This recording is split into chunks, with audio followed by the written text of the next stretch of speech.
давлати қатар дар шарқи миёна дар нимҷазираи қатар дар қисми шимолу шарқи нимҷазираи араб ҷойгир аст.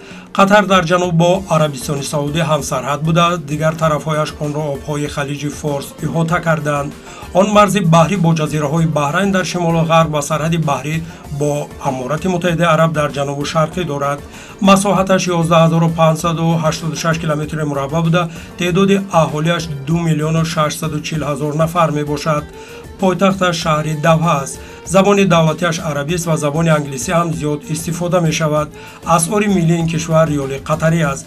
қатар савумин кишвари бузурги тавлидкунандаи гази табиӣ, шашумин содиркунандаи гази табиӣ ва содиркунандаи асосии маҳсулоти нафт дар ҷаҳон аст. аз соли 1961 узви созмони кишварҳои содиркунандаи нафт буд, аммо 1 январи соли 2019 онро тарк кард.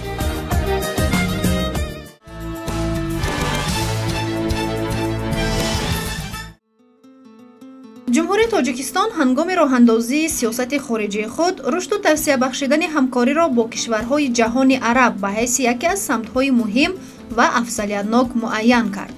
ба ин хотир аз рӯзҳои нахустини истиқлолият бо ин кишварҳо муносибатҳои дуҷониба ва бисёрҷониба роҳандозӣ шуда, дар соҳаҳои гуногун ривоҷ дода мешаванд.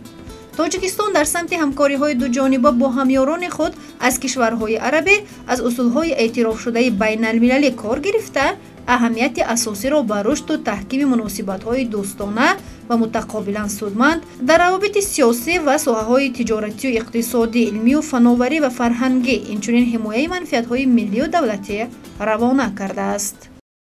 равобити дипломатӣ миёни ҷумҳурии тоҷикистон ва давлати қатар 13 декабри соли 1994 ба роҳ монда шуд.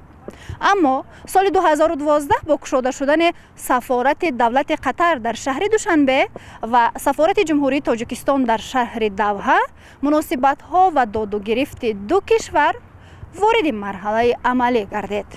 мо қатарро ҳамчун як кишвари бо эътимод ва як ҳамкори хуб чӣ дар сатҳи чӣ дар қолаби робитаҳои дуҷониба ва чӣ дар қолаби робитаҳои бисёрҷониба мешиносем ва ҳамкориҳои хуб дорем ва дар манзумаи сиёсати хориҷии мо қатар яке аз кишварҳои калидӣ дар минтақаи на танҳо халиҷи форс, балки дар минтақаи ховари миёна эътироф шудааст ва мо ба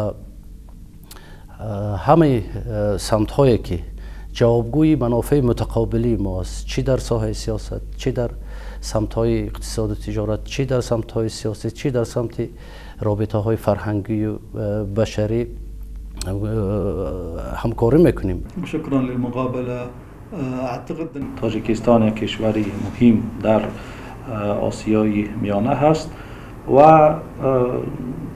сиёсатҳои давлати қатар сиёсатҳои боз ҳастанд бар рӯи ҳама кишварҳо ва барои мо кишварҳои осиёи марказӣ ба хусус доштани муносибат бо кишвари тоҷикистон аз аҳамияти фавқулодаи бархурдор ҳастанд ва принсипҳои асосие ки дар асоси он муносибатҳои дуҷонибаи тоҷикистону қатар таъсис ёфтаанд, инҳо принсипҳои дахолат накардан дар корҳои дохилии якдигар, эҳтироми тамомияти арзӣ доштан нисбат ба якдигар ва ҳамчунон дар заминаи муштаракоти гуногуне ки ин ду кишвар доранд ва дар асоси он муносибатҳои дуҷонибаашонро пеш мебаранд. لازم يكون في علاقات مميزة بين جمهورية طاجكستان ودولة قطر.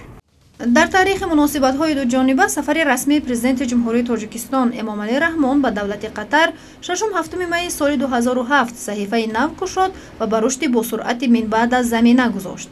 далели ин гуфтаҳо сафари расмии ҷавобии амири давлати қатар шайх ҳамад бин халифа оли сонӣ ба ҷумҳурии тоҷикистон моҳи августи соли 2007 аввалин сафари роҳбари давлати арабӣ ба тоҷикистон мебошад.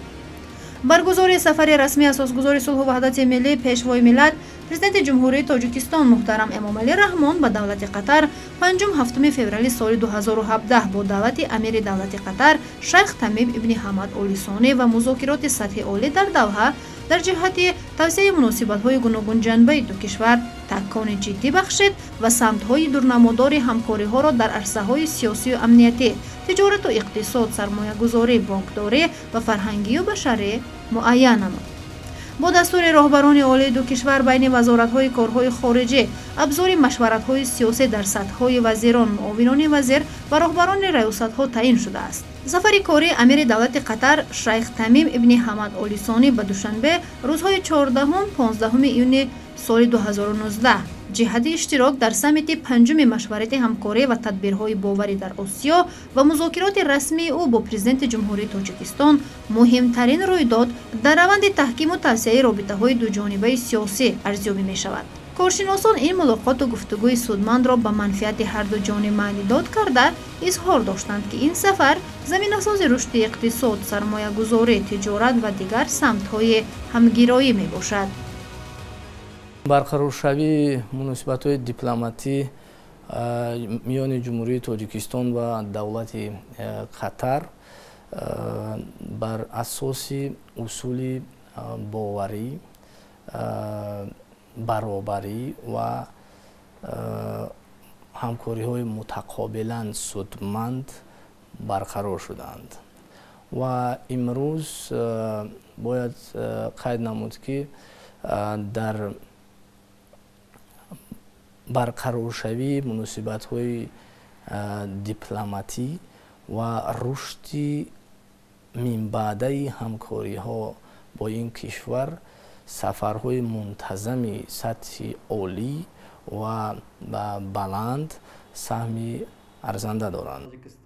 مناسبت‌های دو جانبه بین کشورهای ما از سال 1994 آغاز شد.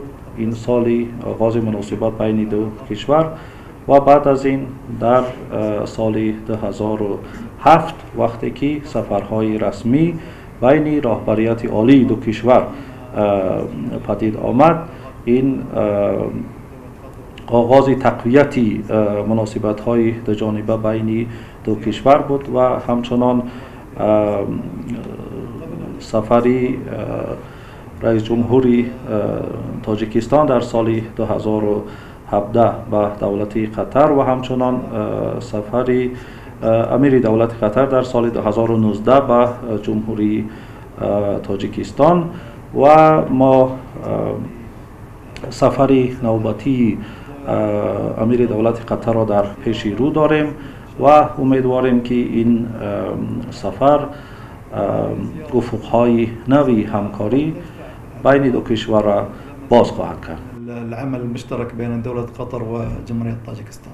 رفت آمد سران دو کشور به کشور یکدیگر و نیز سفر هیئت‌های دو طرف تا امروز ادامه دارد و باید گفت که میان تاجیکستان و قطر زیاده از 19 سند همکاری در ساحه‌های گوناگون از جمله در ساحه سرمایه‌گذاری، سودا، پرورش زنبوری عسل و چاره‌داری به امضا رسیده است. تماس‌های منتظم در سطح عالی دو کشور، اعتماد متقابل و موقع یگانه و یا نزدیک دو کشور نسبت به حل مسائل مبرم منطقوی و جهانی و همچنین توسعه همکاری‌های متقابلا سودمند در حوزه سازمان ملل متحد و سازمان‌های دیگر بسیار جانبه بر سطح بلند رابطه‌های سیاسی دو کشور دوست دلالت می‌کند. منطقه آسیای مرکزی و منطقه خلیج فارس و در عموم گویم خاورمیانه ما با بسیار چالش‌های مواجه هستیم که به هم شباهت دارد.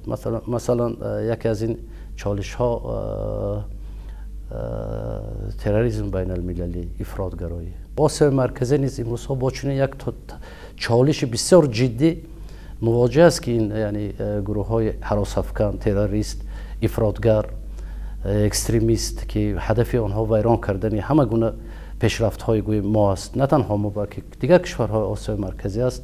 یک چنین گویم فهمیش مشترک بین تاجیکستان و قطر است و از این لحاظ قطر در سمت تحکیم همکاری ها با تاجیکستان در ساحه مبارزه با جنایت‌های متشکل، مبارزه با همین چالش‌های امنیت ملی، منطقه‌ای و بین المللی همکاری خوب دارد و بعد این یکی از سمت‌هایی که گویم مهم در زمان معاصر است که البته رشد و تقویت همکاری در این ساحه البته تاثیر خود را به رشد همکاری‌ها در دیگر ساحه‌ها می‌رساند، زیرا استقرار ثبات و گویم تامین امنیت ملی و منطقوی و بین المللی این اساسی رشد در دیگر ساحه هست.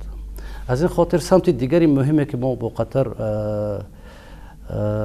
داریم و متقابلا گویم سودمند انکشاف می‌یابد. این سمت سرمایه‌گذاری از قطر در بین کشورهای عربی و گویم خلیج فارس با بزرگترین حجم سرمایه‌گذاریش در اقتصادات ما جایگاه خودش را دارد که این هم یک سمت مهم همکاری‌های ما است. و دیگر بخش مهم همکاری‌های ما این بخش فرهنگی است که ببینید روزهای فرهنگ تاجیکستان در قطر برگزار شدن با یک شهامت خاصه و مردم قطر با یک نظری نیک با یک دیدگاه دیگر به تاریخ و فرهنگ ما امروز نظر دارند که اینم یک بخش مهمی همکاری‌های ما است. بعداً بخش دیگر این همکاری‌ها در ساحه اجتماعی قطر همیشه تاجیکستان را در موردی برطرف نبودن مثلا عاقبت‌های آفت‌های طبیعی کمک میکند و اینچنین در بخش‌های اجتماعی گویم همکاری‌های برنامه‌های خوب داریم که رواج می‌یابند. با مقصد گسترش رابطه‌های دوجانبه با قرار مجلس نمایندگان مجلس عالی جمهوری تاجیکستان از 4 ینوری سال 2019 گروه دوستی و همکاری بین پارلمانی با مجلس شورای دولت قطر تأسیس داده شد.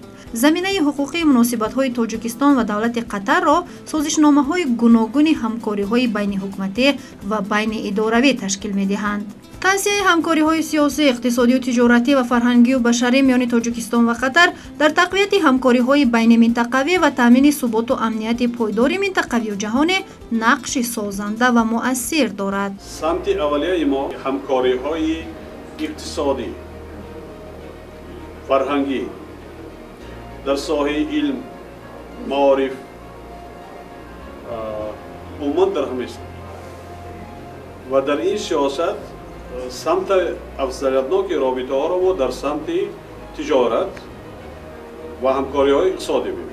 اعتقد ان در مناسبت های دو جانبه بین دو کشور با باور من همه جانب ها از سیاست تا فرهنگ تا اقتصاد همه اینها بسیار دارای اهمیت هستند. همچنان در این میان نقش رهبریت عالی تاجیکستان، رئیس جمهوری تاجیکستان، پرزیدنت جمهوری تاجیکستان هم خیلی کلان است و رهبریت عالی دو کشور باز در توسعه همکاری ها بین دو کشور نقشی اساسی را خواهند بازید. باید گفت که مناسبت میان تاجیکستان و قطر فقط به مسائل سیاسی و دیپلماتی محدود نشده در بخش اقتصاد و تجارت نیز چشم رسند. حجم عمومی سرمایه‌های قطری بیش از 300 میلیون دلار را تشکیل می‌دهد. با مقصد توسعه همکاری‌های تجارتی و اقتصادی، کمیسیون مشترک بین حکومتی عاید به همکاری‌های تجارتی و اقتصادی و تکنیکی عمل می‌کند و همرئیسان کمیسیون وزیران اقتصاد و تجارت دو کشور می‌باشند.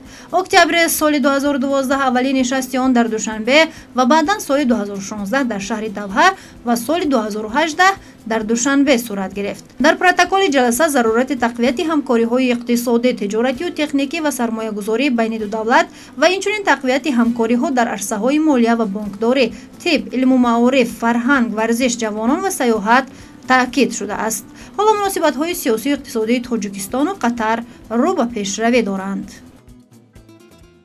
همکاری بین دو دولت امکانات و اقتدار زیادی استفاده نشده موجودند که باید به طور ثمرناک استفاده گردند. از جمله امکانیت‌های مالیوی قطر برای همگان پوشیده نیست و این کشور با نظر داشتی درآمد به هر سر اهالی و حجم ذخیره‌های مالی در میان کشورهای جهان یکی از جایهای نمایان را اشغال میکند و استفاده این اقتدار و تجربه این کشور در سمت بنیاد لایه‌های بزرگ اقتصادی پیش از همه در ساحه گیدروانرژتیکا و ساحه‌های دیگری اقتصاد پیش از همه استخراج معدن، نوع‌های گوناگون سوزشواری مهم میباشد. باید تاکید کرد که قطر امروز یکی از کشورهای بزرگترین استحصال و صادر کننده گاز طبیعی و بخصوص گاز مایع می باشد. استفاده تجربه قطر در амти бунёди корхонаҳои истихроҷи газ,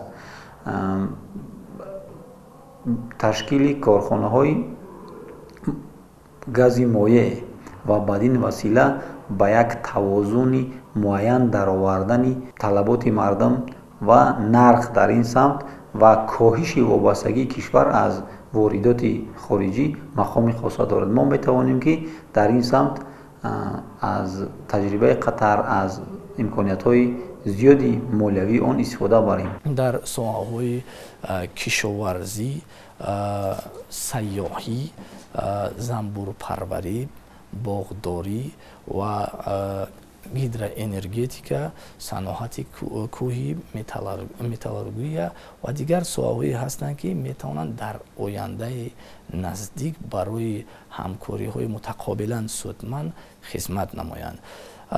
агар мо як чизро дар як самти муҳимиро дар бахши ҳамкориҳои иқтисодӣ миёни давлати Қатар ва Тоҷикистон дарҷ намоем, ин гардиши молу маҳсулот миёни Тоҷикистон ва давлати Қатар аст ки мутаассифона хеле ночиз аст ва аз имконият ва зарфиятҳое ки имрӯз байни ду кишвар ҳаст кам истифода шуданд ва метавонанд инро боз ҳам зиёдтар мавриди истифода қарор бигиранд. ва яке аз сабабҳои кам будани гардиши молу маҳсулот миёни Тоҷикистон ва давлати Қатар ин набудани хатсайри мустақим парвоз байни Тоҷикистон ва давлати Қатар аст ки дар ин самт ҷонибҳо гуфтушунидҳоро идома дода истоданд. равобит ва ҳамкории гуногунҷанбаи Тоҷикистону Қатар дар ҳама самт ба назар мерасад. ҳар ду кишвар дар пешниҳод ва баррасии аксари масъалаҳои муҳими минтақавӣ ва ҷаҳонӣ, махсусан муқовимат бо терроризм ва ифротгароии хушунатомез, якдигарро ҷонибдорӣ менамоянд. ҳамчунин ҷонибҳо дар масоили мубрами ҳамкориҳои дуҷонибаи Тоҷикистону Қатар дар бахшҳои сиёсӣ, иқтисодӣ, сармоягузорӣ, бонкдорӣ, энергетика, кишоварзӣ, сайёҳӣ, соҳаҳои маорифу тандурустӣ, саноат, фарҳанг, алоқаи ҳавоӣ ва дигар бахшҳои афзалиятнок ки барои ҳар ду ҷониб судманд ҳамкорӣ доранд. Қатар аввалин кишвари арабӣ мебошад ки дар Тоҷикистон сармоягузорӣ кардааст ва маҳз сафари расмии амири қаблӣ Ҳамад бин Халифа Оли Сони дар соли 2007 ба ин замина гузошт.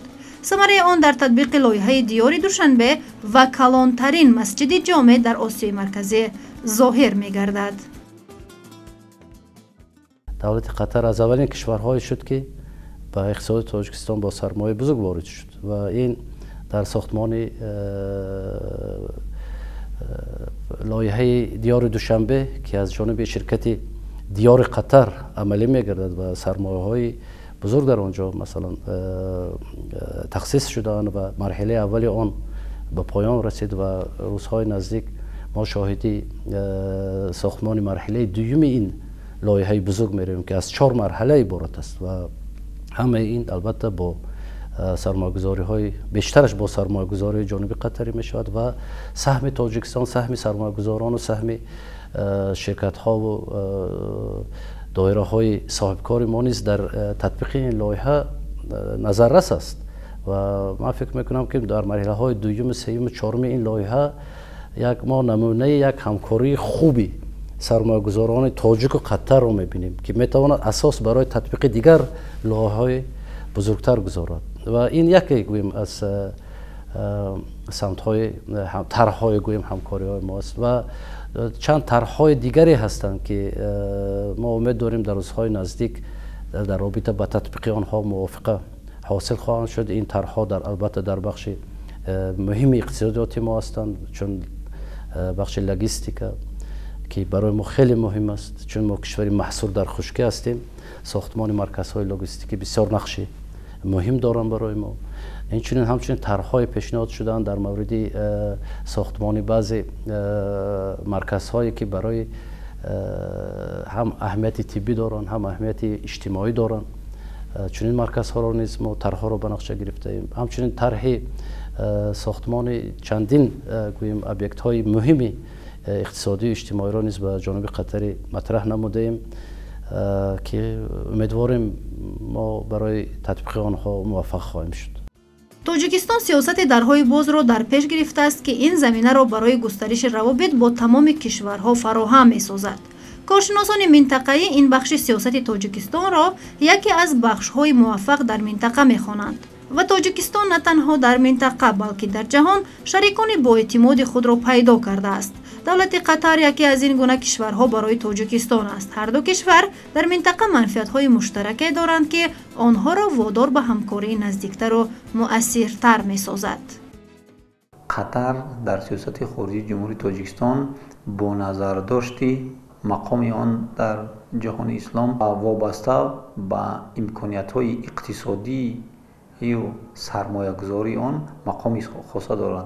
کنسپت سیاست خارجی جمهوری تاجیکستان از 27 ینوار سال 2015 تاکید میکند که اقتدار اقتصادی و سرمایه‌گذاری این کشور برای تطبیق لایحه‌های گوناگون اقتصادی جمهوری تاجیکستان اهمیت خاص داشته.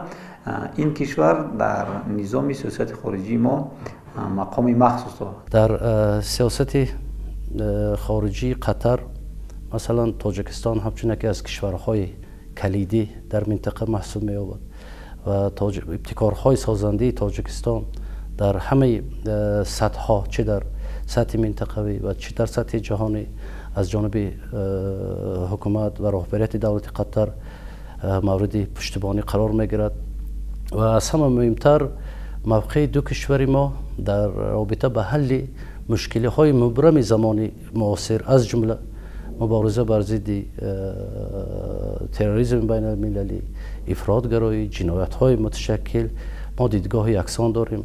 همچنین قطر از آن ابتکارهای تاریخی پیشوای ملت ما که در رابطه به حل مشکلات تامین رشد استوار نه تنها در سطح ملی بلکه در سطح منطقه و جهانی اعلام کردن و مورد اعتراف جامعه بین المللی قرار گرفت. دولت قطر نیز همه جانبه از این ابتکارهای پیشوای ملت ما پشتیبانی میکند. قطر در سیاست خارجی خود جمهوری تاجیکستان رو نیز همچون یک کشور دوست و شریکی با اعتماد در همه بخش‌ها می‌حسابد. برای کاهش دادن تأثیر سیاسی دیگر کشورها با سیاست دولت قطر، خود دولت قطر کوشش میکند که با راه اندازی لایحه‌های بزرگ سیاسی و اقتصادی، تجاری، سرمایه‌گذاری و فرهنگی با کشورهای گوناگون برنامه‌ها را عملی سازد و در این زمینه تاجیکستان میتواند که یکی از کشورهای با اعتماد و شریکی باورناک دولت قطر در ساحه تجاری، اقتصادی و سرمایه گذاری باشد. قابل ذکر است که مسئله گسترش روابط فرهنگی بین دو کشوری با هم دوست در مد نظر حکومت‌های قطر و تاجیکستان قرار دارد.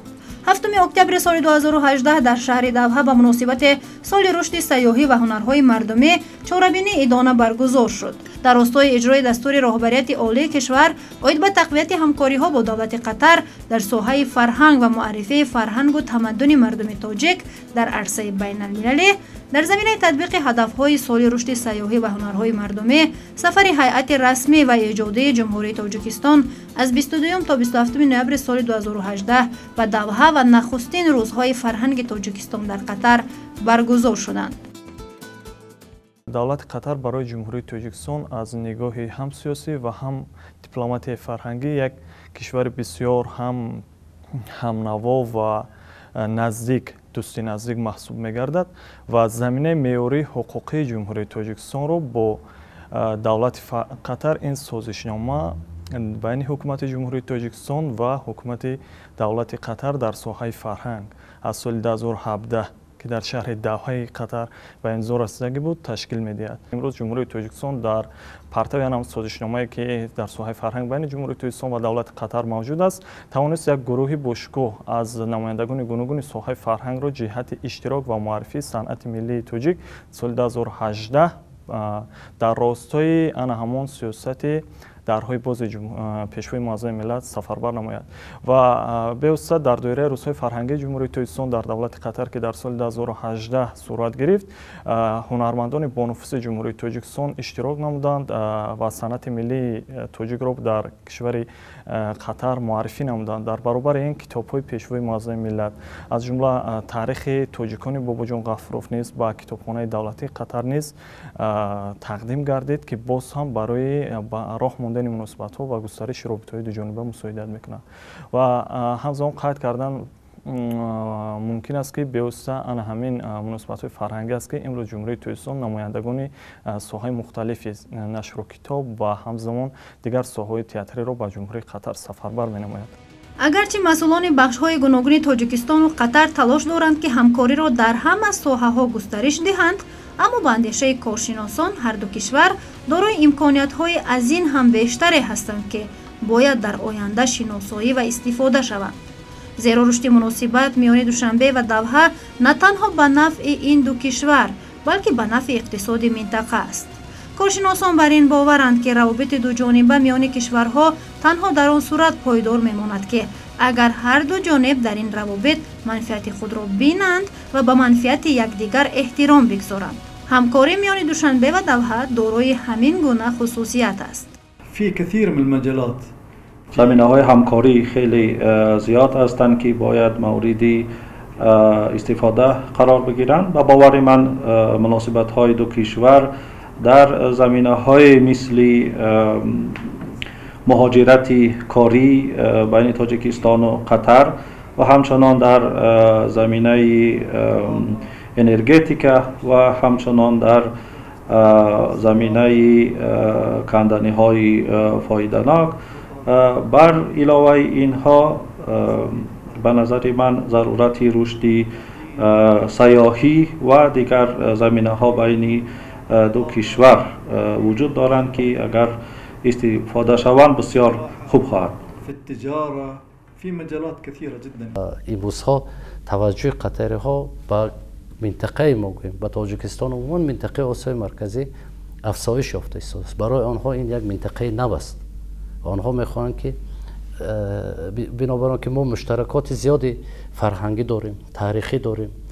این شهرهای قدیمه ما، این تاریخ قدیمه ما، دانشمندان و بزرگان ما در تاریخ مردم عرب هم نامهای آنها ثبت است و آنها این سرزمین های ما را ملکی یا زادگاهی همین بزرگان می حسابند و بسیار هوسمندند که ببینند که امروز وارثان این بزرگان در کدام فضا هستند، در چه حالت هستند و همیشه هوسمندند که همون رابطه هایی که گوییم قبلا بود بین مردم تاجیک و مردم عرب و اون